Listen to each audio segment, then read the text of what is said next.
All right, so one of the first things you want to be able to do is teach yourself to handle the ball, but challenge yourself. So I would toss it and just learn to toss and cross.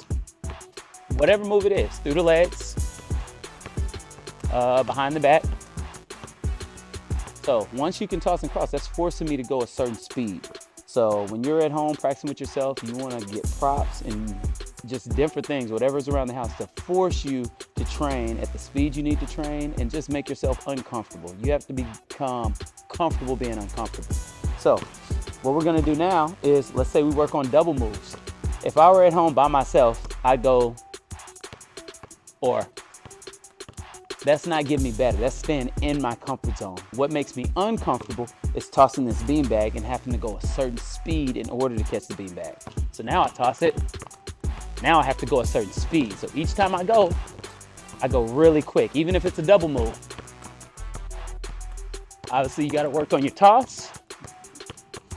All right, and don't be afraid to mess up. The whole point of this drill is to force you to play how you need to play in the game.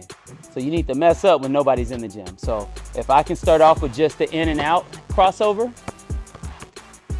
all right, then I go into a double crossover. Then I go to through the legs crossover. One thing to remember though is how high you toss it. A lot of players throw it super high so they could do a comfortable between the legs. Well, maybe you just have to toss it face height and really challenge the speed of your dribble. Now, after you've done the move where you had to go a certain speed, now you want your footwork to match your ball handle. So if I'm gonna do a double cross, the purpose is to make the defender go this way so I can attack that way.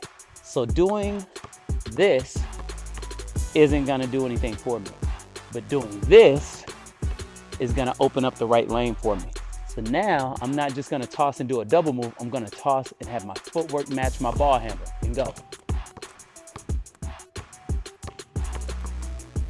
And whatever move you have, you wanna be able to do the double move. So maybe it's a killer crossover.